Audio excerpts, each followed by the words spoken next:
Hi friends, kamusta? Namiss niyo ba ako? Charot. Sobrang tagal ko nang ine-edit itong isang buwangga tour namin, kaya lang hindi ko pa talaga matapos-tapos. Ang naman yung effort ko sa pagbibideo at pag-edit kung hindi ko ipopost, diba? Hi guys! Today we're going on a holiday trip. Can you guess what it is? It's Zamboanga. Siyempre, sisimulan namin yan dito nga sa airport. Sobrang aga nga ng flight namin, kaya lang kung kailan nga boarding na, saka naman na-delayed pa. Nagsisimula na nga magpasakay sa bus, kaya lang pinababa nga ulit, pinapasok nga ulit sa loob. Nagpalit pa nga ulit ng aeroplano, kaya naman nagtagal nga ulit ng isang oras. Ang ganda mo. Wow! Yung magiging travel time nga namin papunta nga ng Zamboanga, ay abutin nga ng isang oras at saka kalahati.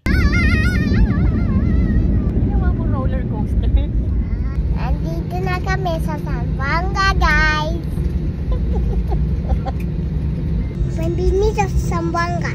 Alas 10 na nga kami nakarating nga dito sa Zamboanga Airport. At mula nga dito, susunduin naman na kami ng van. Kumuha na nga lang din kami ng tour package kay Ma'am Johnny. Meron siyang FB page. Ang pangalan ay La Cuacherang Negra. Sa lahat na nag-arrange nito, itong aming tour na Zamboanga hanggang Basilan. Sundo nga sa amin sa airport, dumiretso na nga kami dito nga sa KCC Mall. Kain nga muna kami ng lunch bago nga kami dumiretso na ng Zamboanga Sibugay. Yung Zamboanga Sibugay, halos 3 hours nga na biyahe. Dapat nga meron pa kaming falls na pupuntahan, kaya lang nga na-delayed kami. Kaya ito na lang isa ang napuntahan namin. Dito nga kami pupunta sa may Buluan Beach. Pagdating namin, nag-register lang kami at pinasakay na rin nga kami ng boat. Mabilis lang daw naman yung magiging biyahe namin dahil 15 minutes lang nandun na kami sa island. Bago nga bumaba ng van, nagbihis na nga itong mga kasama namin at saka si Pau Pau. O hindi na ako nagbihis dahil hindi na ako maliligo. Dahil alam ko mahihirapan pa ako magbihis, kaya hindi na lang ako naligo.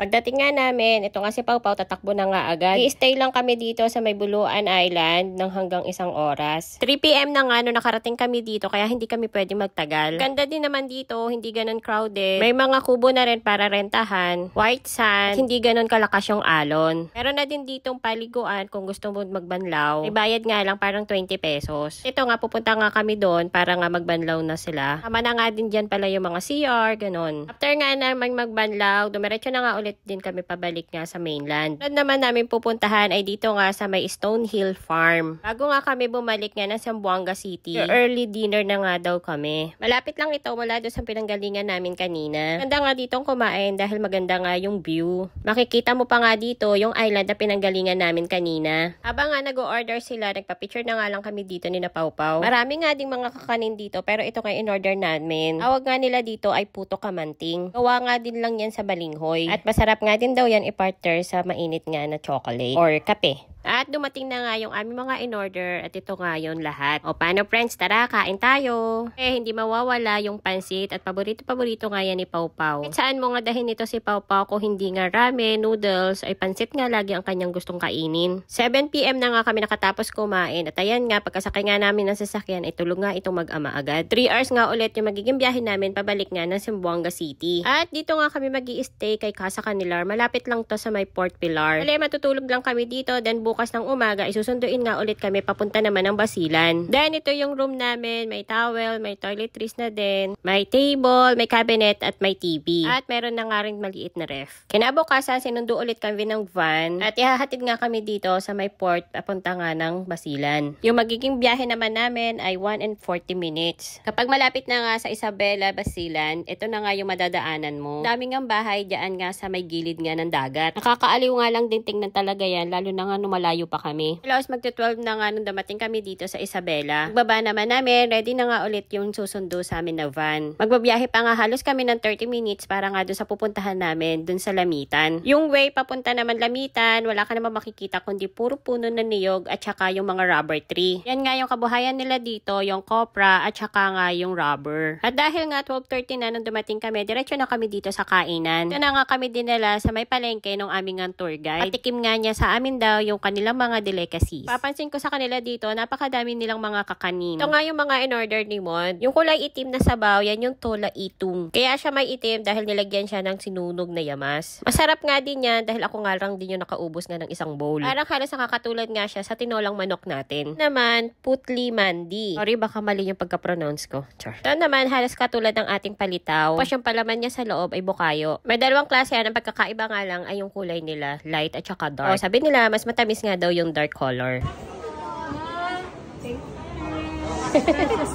Tapos namin kumain, bumili pa nga kami ng iba pa nga nilang pinapagmalaking pagkain. Ngang panyam, para siyang pancake natin, at ito namang lukot-lukot. Lukot-lukot, medyo crunchy siya. Yummy! Wow! Gusto mo yan? Baka nagustuhan niya.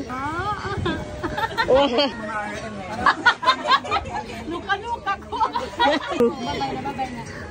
Babay ko, Ate Amihan. Ang mura dito ng lansones. 30 pesos na. Kana? 120. Wow, ang mura. Ang mura dito. 50 per kilo.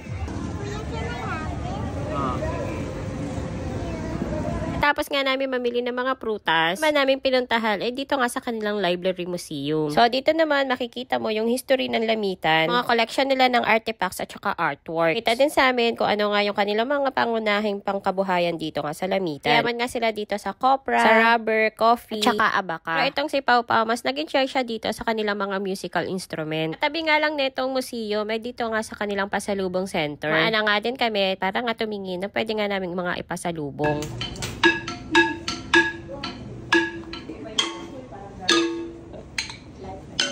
Next stop naman, dumaan na din kami dito sa kanilang City Hall para lang mag-jump shot. Charot.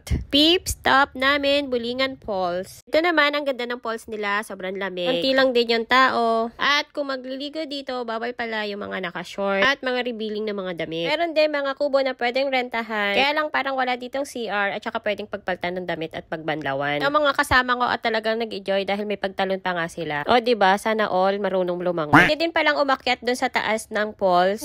Dito sa may bandang kaliwa, madali lang naman umakyat lang dahil medyo madulas. So naman, dito naman kami pumunta sa may Tulip Garden. 10 pesos lang yung entrance. O diba, 10 piso lang, malilibot mo na yung ganito kagandang park. Sobrang laki nito. Ang nakakatuwa dito, dati nga daw itong landfill. Gawa nga nila ngayong Eco Park. Nung malayo nga kami, hindi mo nga itong aakalain, nagawa nga ito sa mga plastic bottle. Yun na nga kapag malayo, kala mo talaga mga totoong bulaklak. Ang galing-galing nga na nakaisip na ito, nag-iwas na rin nga sa mga basura. Marami nga din mga tanim dito ng mga prutas. At meron din mga inaalagaan nga silang mga ibon. Sulit nga dito yung 10 pesos mo na entrance fee. Lalo na kung may mga bata nga kayong kasama. Pakalawak ng playground nila dito. Nakita nga agad to ni Pau Pau, kaya diretso nga agad dito sa playground. Dahil limitado nga lang yung oras namin, hindi na nga namin nalibot ito nga buong park. Pabalik na nga kami, ang dami nga naming nadaanan ng mga rubber tree. Migil nga kami saglit para nga maipakita sa amin kung paano nga nila kinokolekta yung mga dagta na ginagawang rubber. Last stop naman namin dito nga sa may weaving center. Ito na nga yung pinakala sa tour namin bago nga kami ihatid sa aming nga tutuluyan. At ito nga yung pinaka-importante, lalo na nga kung madadaanan nyo ito, bumili naman kayo, friend.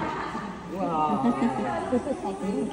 Madalim na nga na ihatid nga kami dun sa aming hotel. Ito pala yung hotel namin. So ngayon, hiwa-hiwalay kami tigdadalwa sa isang room. Tuwa pa nga si Pau Pau dito sa aming TV. Per cute dot, napakaliit. Pahinga lang kami ng konti at lumabas na din para nga kami ay mag-dinner. Dito nga kami kumain kay Ducks Chicken Inasal. At hindi pa nga kami nakontento dun sa kinain namin, kaya pumunta pa nga kami dito sa kanilang night market. Sobrang daming pagkain dito. Halos tinikman nga namin yung mga hindi nga pa namin nga nakakain. Ito nga isa akala ko suman, pero kanin pala siya talaga. Tama na, friend. Tikman muna natin yung pagi. Anong tawag? Maanghang. Mga pagkain nila dito, medyo maaanghang nga lang. Tapos ang mumura pa niyan, parang 10 pesos lang yan isa. Technique nga namin dito para nga makain namin at matikman lahat. Bibili lang kami ng 1 peraso, tapos papaghatian na nga namin yung lahat. O diba, padalawang araw pa nga lang namin, bundat na kami. Charot. Hello! Wala ng kuryente. Countdown yan para sa birthday. Happy birthday, Ninang! Wala na nga ng kuryente. O, paano, friends? Thank you for watching. May 3 araw pa kami dito sa Zamboanga. Part 2, sa sunod na lang ulit. Good night! Love ya!